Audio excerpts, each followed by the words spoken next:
kubanga ye fountain of honor wa Uganda. So ffe tulize ng'ennaku z'omwezi abiri naye ng'ennaku z'omwezi abiri tugenda kugalawo nga tugaddewo Uganda yonna kuba twagala abasuubuzi bonna bajje. Yagamba njagala mugende okudda nga njagala mugende okudda nga muli bangi. Ndowooza yagala emitwalo nga 10. Ndowooza tujja kugezaako kikola. Oweekitiibwa Pulezidenti tujja kugezaako kikola tukuleetera abantu nga bangi. Bano baali batono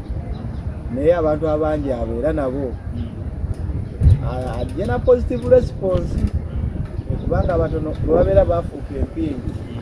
ate banaabeera abangi kujja kusukka. So kati twatuuka mu State House nga tumanyi nti President ensonga azimanyi mugenda kufunafu kigambo kye kati bwe twatuukayo ate n'atwongerayo naga kasooke nzeetegereze temuntomeza ekibu kino ekya President Bismillahirrahmanirrahim alhamdulillah rabbil alamin nze Ajimiti omusomi w'ekitabo era omusomi w'edduwa nkozesa ekyoto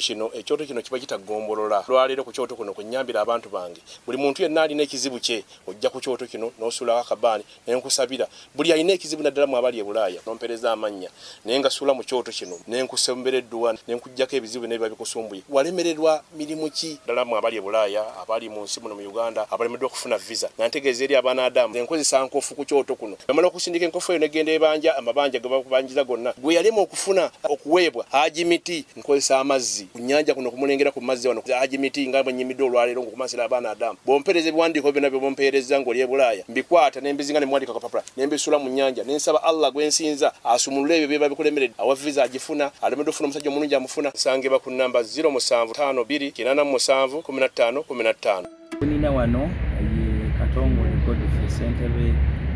oba chairman oba akulira abasuubuzi abagikakalabiza mu akedi z'omu Kampala wano kibayita Kampala Akedi Traders Association wamu nefuta kata then mufunze then nekiri ekya futa kyekigatta abasuubuzi bonna bibiina by'abasuubuzi bonna nga kyo kikulibwa omukulu John Kabanda. Ensonga z'abasuubuzi zongedde okwata wansi ne waggulu naddala kwabo ababadde babifolowinga sabbiiti eno twasemba okwawukana naye nga bagenda kuba n'olukiiko oba n'olukuŋŋaana olw'okusalawo bye bagenda okugamba abasuubuzi n'okugamba omukulembeze gwanga banaaba nga bazzeemu ku musinkana. Kale kasooka akulamuseeko ate tweyongere nsasa okulaba Ssentebe obulamu bugamba ki? obulamu si bikoze pulogulaamu yaffe bagita Chimbo Updates ku mukutu kwetubikolera Chimbo Updates anti batandikawo bati luli boolo nga tutandikawo Chimbo wa TV era bwe bitandika Chimbo wa radio kuba kati nze nawe nga wasitoleyo nti twatandikiranga mukamuli wali eringa kubanga actually abantu bonna abagagadde ng'ogyeko abafere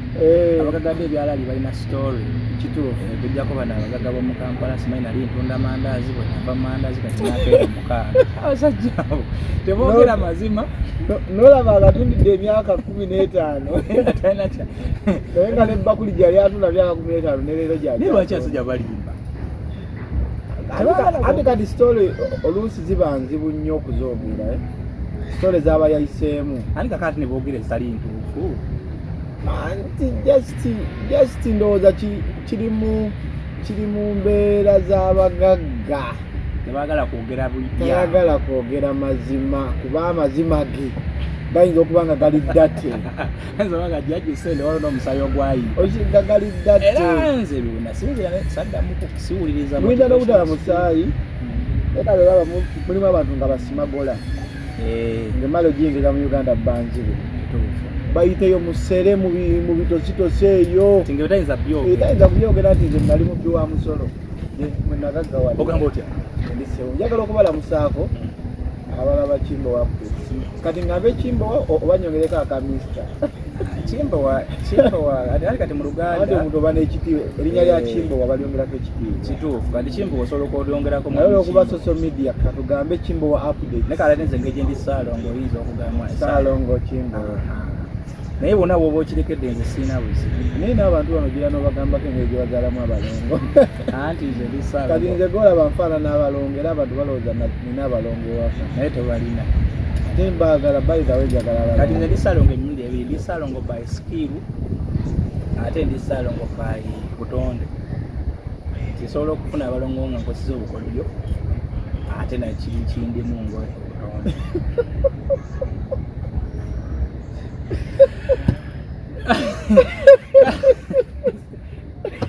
Kasoke mbajukize programu ya LS bayiwegera kutambula.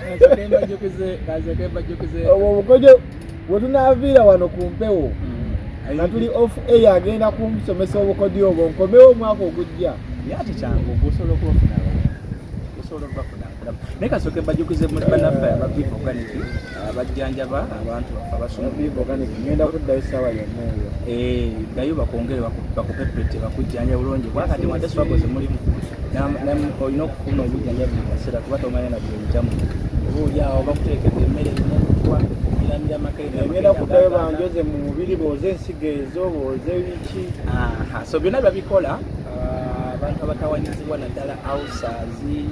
ulcers zigona abantu okulya bamugana okulya ebisiike bamugana okulya lumonde zibamugana omuntu n'atambula ku mukolo ng'agera n'akakebe k'obukula jjajjange yagendanya n'obufula ku mikolo agenda n'omwogo omwoki nga gwalya wawulira nga azizze nze njakamula lyomwereere mboga ya bugaali ebyo ati ne bana abakyala balina fibroids ebyo bizimbe bibagana okuzaala bibagana okufuna embuto namwe musobola okugendayo abasajja abenyooma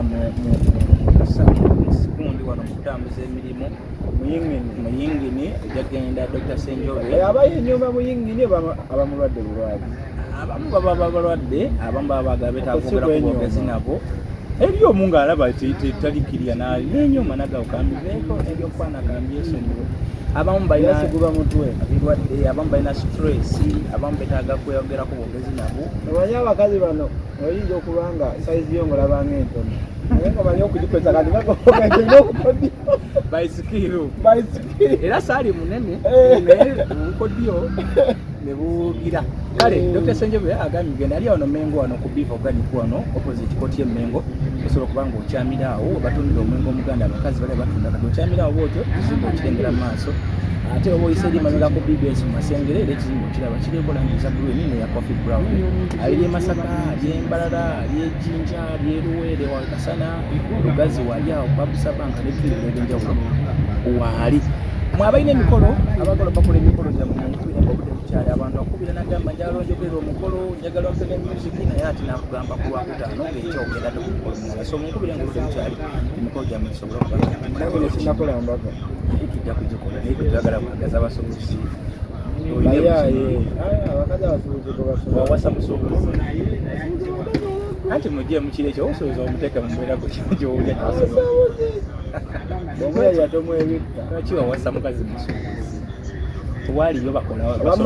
wamma sinnakola mbaga mutegedde tewaliyo basomesa tewaliyo bakola mu banka mu biki bikyeyo ate batica bazibu buli kaseera abeera simanya muli hasi simanya agenza mugongo simanya mutraining tunawasaffe kweri ebyo bisinga okumalamu kale Katongole ono gwe tuli naye twasemba okuba naye last time era nga twogera ku nsonga z'abasugu tutandikire wano nawuliddeko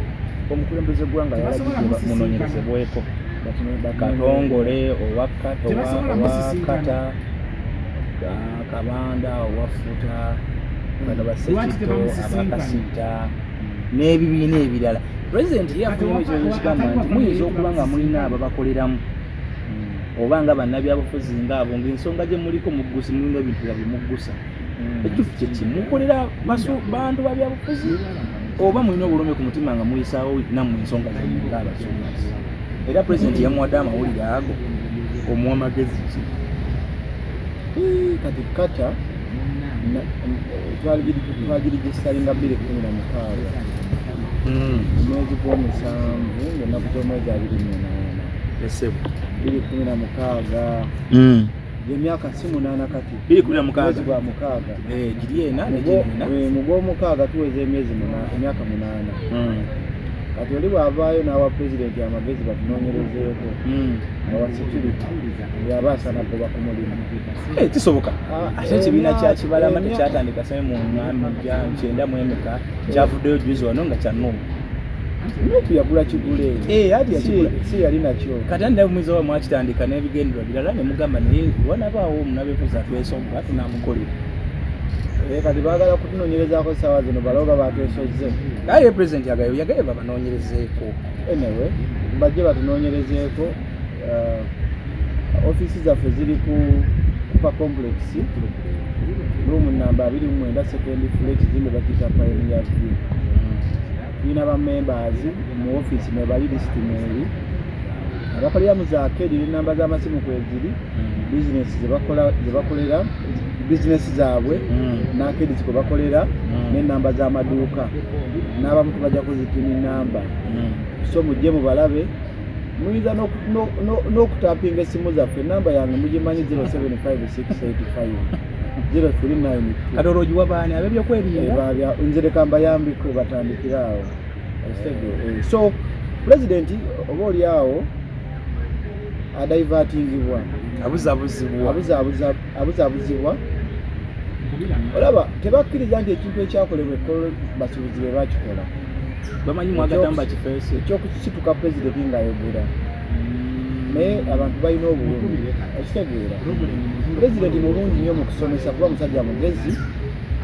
naye ndowooza bali bajja nga balina kye baagalanga bo abasuubuzi. Kati nze saagala kwogera nga bali kuba nze ni mukulembeze era saakola kye baakola kuba nali kusabya pulezidenti naye kati tekanjogere ku lwabali nti abasuubuzi tulina obulumi oba oliawo bwe baawulira nga tebwadwesingiddwako. Ekyokubiri tugenda okugenda mu State House twasooka kuwandikira pulezidenti ne batusaba challenges ezitutwala mu State House era ezatuviirako okuggala amaduuka. Netuziwandiika ne tuzimuwa era twali tusuubire tugenda kutuuka mu State House nga pulezidenti already yakoze dda conclusion yakoze dda kubanga mwamuwandikira before mwamuweereza bimwagala. Tosobola meeting nga pulezidenti nga tanategeera lwaki omumiitinga. Si wabbira mupango olaba sibino byonkubidde jangu kati byaffe byeno wansi byaffe nze gotwalanga omuyayaaye byaffe bya bulijjo ffenna tuyanga bayaayeyaye kubanga ffe tuli bantu ba wansi era naawe anoonya bw'oba oyagala enfuna. Kati twatuuka mu State House nga tumanyi nti pulezidenti ensonga azimanyi mugenda funafu kigambo kye. Kati bwe twatuukayo ate n'atwongerayo naga kansooke nzeetegereze temuntomeza. Ekintu kino ekya pulezidenti ye yasaba asinkana abasuubuzi bonna nga mwaba organizinga yasaba eri meeting yali abakulembeze kati wano ye yasaba nti kati mumpitire bonna abasuubuzi ye yasaba era n'awadde ebyamwe teyabikkiriza oba yalowooza anti yagamba bye tumuwadde kabiyitemu oba yali awandiise GPS we yaliwo era ng'awandiise n'agamba kaziyitemu atuwe feedback ng'enaku z'omwezi 7. So date ya 7 yagiteekawo. Yes, nti ajasinkana abantu bonna abawe response evudde mukamwake okusalawo oba mu message gye tumuwadde. Kati abasuubuzi baali basuubira nti pulezidenti azze kubawa response gye bamusaba eri positive kubanga ebizibu bye tukaaba birabulwa n'ayonka nti emisolo giremeseza abantu okutambuza bizinesi. Tetugamba nti twagala kuwa musolo njagala abatulaba bategeere bulungi. Twagala okuwa omusolo oguli favorable ne gwe tuwa kugamba mpe gavumenti omusolo nange nsigale mu bizinesi era tugamba biki ebiviiriddeko omusolo okubanga gukendera mu ggwanga nti omusolo buli lwe gweyongera obungi abaguwa automatically bakola batya kubanga buli lwe gweyongera abantu bano abaguwa oguli direct wabaawo ebibalemesa okubanga bakyasigala mu bizinesi lwa nsonga kati nze bwe mba nali ntunda essaati ya $1.5 nga ngisuubula $1 5 essaati eyo nemba nga gye nali suubula $1 ngisuubula kati $1.5 ate nga luli nagitunanga $1.5 ekitegeeza bakasitoma abali mu mulegiyo $1.5 bagenda kudduka okitegeera kati ate njongezeyo ku mitwalo 2 ekyokubiri economy mwe tuli eri etya abantu bano betuguze ebintu bano bo bali bulungi okitegeera ndo bayimiridde kati kitegeeza ekyo kyokka ekikolebwa kiba kigenda kugoba abantu mu bizinensi kubanga babeera tebakyeyinza kusigala nga bayimiridde kuba lulinafisangako akasente nesasula renti nesasula omusolo nesasula amasanyalaze toileti trading license buli kimu nekikola ki n'abaana ne basoma kati ngenda okulaba nga sikyeyinza automatically mbangwa kati abantu benjogeddeko be banene abalinga baleeta volume ennene abakendera bayitanga container namba bakendera essaawa zino tuvudde ku kiri ekya president ogamba nti kunoonyerezebweko so gogaye mulikiriya yes kati lwaki ntuuseeyo eno nti okunoonyereza kwavudde ku ki ye message eyali ekkololo okitegedde message eyali ekkololo yaleetebwaki bulumi bwe mbadde njogerako so nga tonnaba nakunoonyerezaako sooka onenyereza ebizibu ebyali byogerwako bituufu oba statement zemwakola zeyatya kubanga mu trending social media working namba kati nze ndowooza statements zino waliwo abazigaziya abaana ba social media mwina obwongo bungi mwina engeri gye butematemamu obuntu buno omubugattagatta okitegera ndowooza okuba mukwatona wangi mukama wange yenditayatoliyolera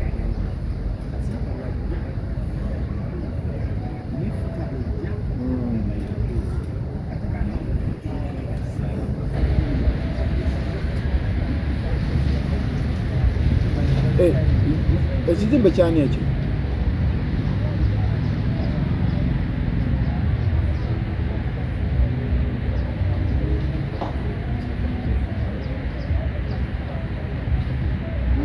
mwagisasula ddi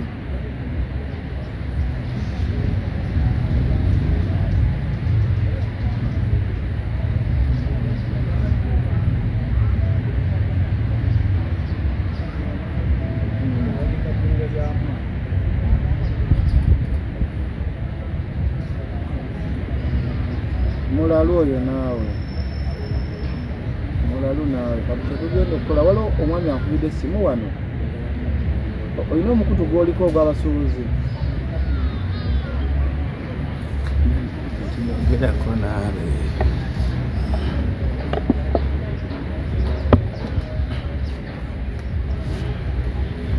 anti mbadde mugambye asindikira message ng'eriko Discover Plaza then ngenda mukola ku message gyaffe ekyokubiri enkya tugenda kujjawawo mu kizimbe tulabe ekyokukola ekitegedde tagenda zibongeza tugenda kulwana tutuuke n'ejjembe musasula ddi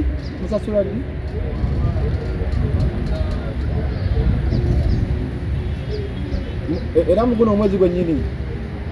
tewabaawo n'omwazi twalayo tujja kasiteeso nga mugireese tewabaawo azitwalayo Discover Plaza eri wano nabugabo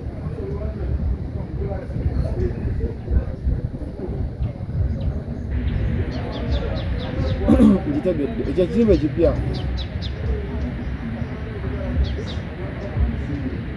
kale tugenda kati musindikire message ezo mbateeke ku mikutu mugiteekeyo ekiro tugende okujja ku makyenkya nga tugikubaganyizaako ebirowoozo kweno kale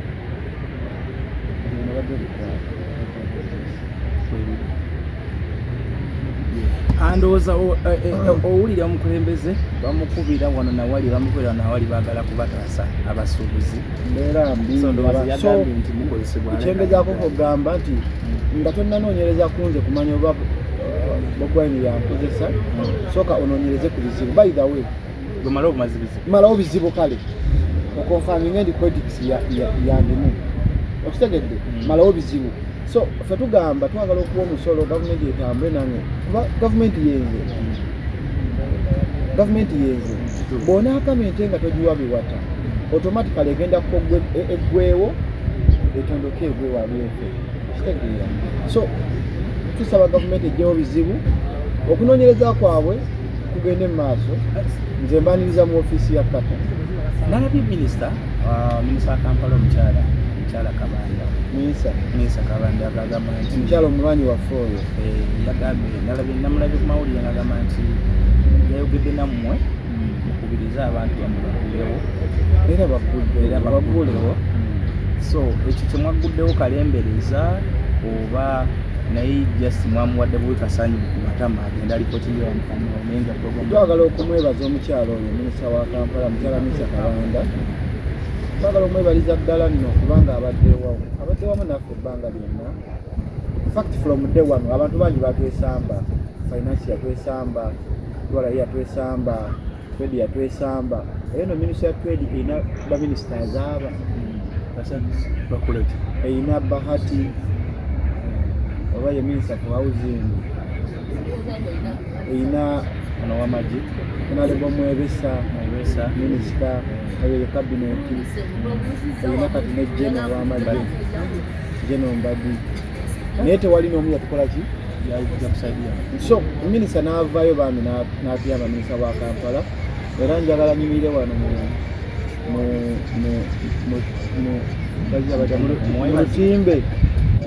lutimbe lwani okumwebaza kubanga byonna ebikoleddwa ne wetuli nesebu gye tuliko mukyalo oyo atubeereddewo atutte mu State House aleese pulezidenti ekkololo era ndowooza bambi abamuŋoola tebamanya mukyala kyatukoledde so tumuwuliriza bwatugamba nti tugulewo twagulawo lwa message pulezidenti gye yawa nti yatugamba tugenda kuddamu tumiitingi ennaku z'omwezi mmeka 2 twagala tuwe pulezidenti ekitiibwa kubanga ye fountain of honor wa Uganda so ffe tubize ennaku z'omwezi 2 naye ennaku z'omwezi 2 tugenda kugalawo nga tugaddewo Uganda yonna kuba twagala abasuubuzi bonna bajje yagamba njagala mugende okudda nga muli bangi awo mwali batono bwe yagamba ndowooza twali abantu emitwalo 10 kati ate yali agala emitwalo ndowooza yagala emitwalo nga 10 ndowooza tujja kugezaako kikola owekiwa pulezidenti tujja kugezaako kikola tukuleetera abantu nga bangi bano baali batono naye abantu abangi abo era nabo ajja na positive response kubanga abatono bwe babeera bafuuka empindi ate banaabeera abangi kujja kusukka so naye tusuubira ku mulundi guno nti agenda kujja ne answers eziri positive so ennaku z'omwezi 2 tugenda kugalawo Uganda yonna ab'Embalala ab'Embale ab'Fort Portal abaawa Jinja Ngulu bonna bagenda kuvaayo basobole okujja ku kisaawe ekkololo kisaawe kyamenunula gwewo ffenna nga tununuddwa mu lutalo luno olw'obwavu biki ebyateeseddwako emwasinkanya abasuubuzi meeting yammwe of course bongedde okujjayo bingi kubanga buli meeting gye tutuulamu tufuna bamembers abapya tufuna abasuubuzi abapya abaleeta ebirowoozo ebipya abava mu sectors ez'enjawulo so bayongedde okwogera ebizibu byabwe n'abo bali ku nkola ya IFES bayongedde okunoonyereza ne boogera IFES butya bwetwafekitinga kati IFES eno bw'ogikwata n'ogisa ku ssimu yo